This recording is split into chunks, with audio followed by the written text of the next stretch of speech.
Mary Tyler Moore tells him about the 5 stars she hated the most before she dies. Mary Tyler Moore was born in Brooklyn, New York, on December 29, 1936. Her family was typical of the middle class, and they moved to Los Angeles when she was 8 years old.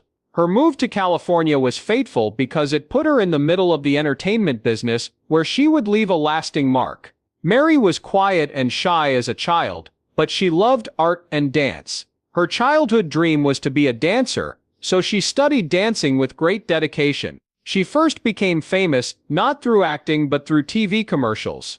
The most famous of these were the ones with the dancing elf Happy Hot Point in the 1950s. This silly part was her first experience with the medium that would make her famous. In 1961, Mary Tyler Moore made her big break when she was cast as Laura Petrie, Dick Van Jack's wild wife on The Dick Van Jack Show. From 1961 to 1966, the show showed off her comedic talent, expressive face, and perfect timing. At the time, the way she played Laura was very new and different. Moore's character was independent, funny, smart, and not afraid to disagree with her husband, which was not typical of TV women in the early 1960s. Her choice to wear capri pants on screen, a simple but important fashion choice, changed how modern American women are shown on TV. It was easy to see Moore and Van Jack getting along, and fans fell in love with their realistic, loving relationship right away. Moore won 2 Emmys for her work on the show, which made her a star as one of the most versatile and attractive TV actors. Many people thought Moore's work would slow down after The Dick Van Jack Show, but she didn't. When she came back to TV in 1970, it was in a part that would change American sitcoms forever. Mary Richards on The Mary Tyler Moore Show. Mary Richards was a new type of woman for TV, because she was the chief producer of a Minneapolis TV news station and worked full-time. She was strong, independent, and focused on her work instead of getting married. The show was a surprise because it mixed funny jokes with deep social commentary on feminism, fair pay at work, and personal growth. Moore throwing her beret into the air in the movie's famous opening scene became a symbol of women's freedom and hope. The series not only made her famous, but it also encouraged women to go after their goals without feeling bad about it. 4 more Emmys were given to Moore for the show, which is still considered one of the best comedies ever made for TV. Mary Tyler Moore did very well on TV, but she also did very well in movies and plays. She was nominated for an Academy Award for her stunning role as the emotionally distant mother in Robert Redford's 1980 film Ordinary People. People who had mostly seen her as a comedian were surprised by her serious turn, which showed how talented she was in many areas. Moore has also been in other movies, such as Thoroughly Modern Millie 1967 and Change of Habit 1969, both of which starred Elvis Presley. In Broadway shows like Whose Life Is It Anyway and The Gin Game, she showed how versatile she was. In all of these parts, she showed a rare talent for combining humor, pathos, and vulnerability in ways that touched people deeply. Mary Tyler Moore worked hard to support animal rights and diabetes studies when she wasn't acting. She was diagnosed with type 1 diabetes when she was in her early 30s and used her fame to bring attention to the disease. For decades, she was the world chairperson for the Juvenile Diabetes Research Foundation. Being open about her problems helped get rid of the stigma around chronic sickness and gave hope to millions of people who are going through similar problems. She was also a strong supporter of animal rights, speaking out against cruelty and giving money to groups that help animals.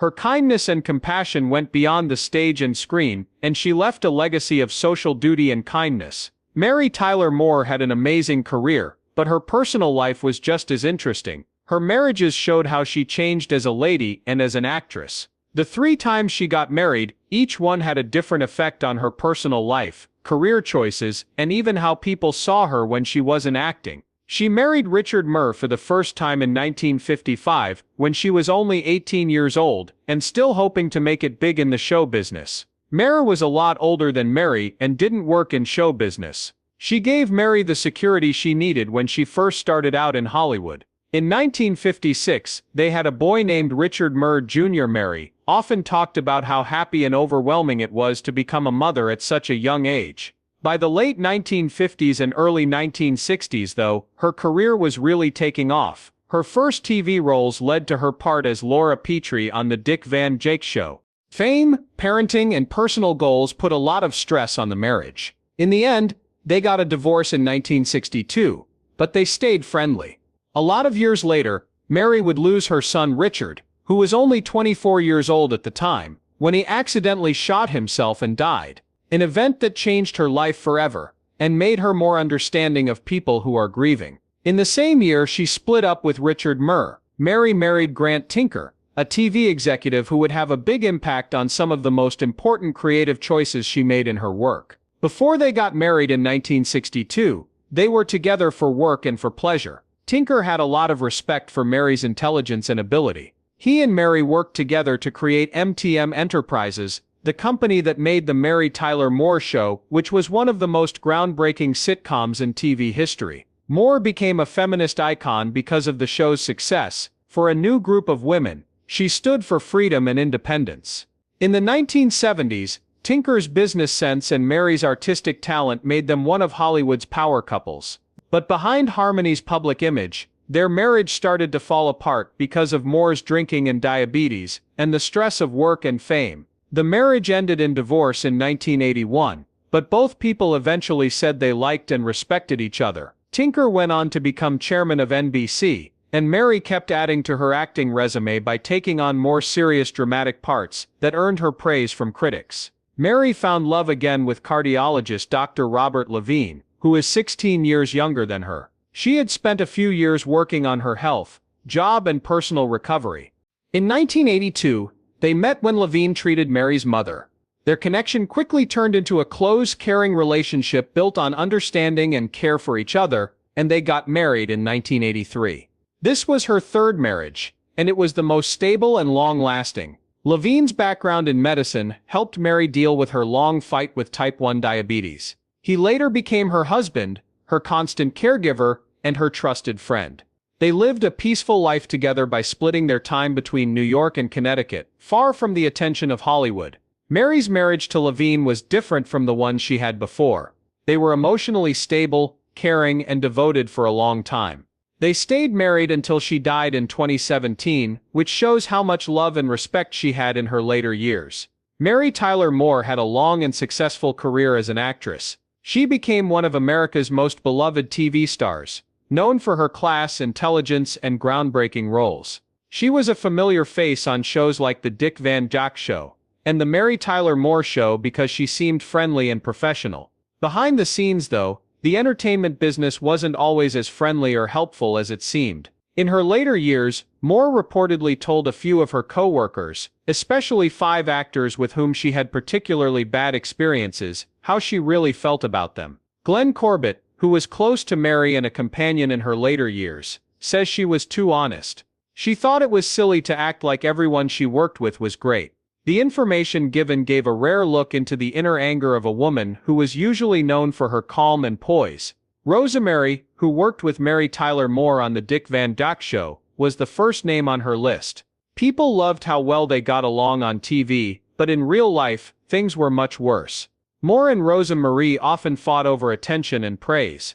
Rosa Marie was a senior performer with a quick wit and a fiery personality. Moore, who was younger and newer to TV, thought that Rosemary sometimes treated her like she wasn't supposed to be there. Corbett said, "Mary told me that Rosemary never missed a chance to remind everyone who had been in show business longer." Moore said she found the atmosphere tense and competitive, especially in the show's early seasons, even though they kept a professional connection. The way they worked got a little better over time, but the frost never really went away. Moore's second name was James Garner, and she worked with him for a short time on a TV project that never really took off. Many people liked Garner's easygoing charm and strong good looks, but Moore thought he was rude and hard to connect with. Mary told him she liked his skills but believed he was too negative. She told him she didn't like the mean jokes he told about the business and the people who work in it. Moore, who was very good at what she did, thought Garner's attitude was almost disrespectful to her job. Their styles didn't go together. She was exact, perfectionistic, and focused on the little things,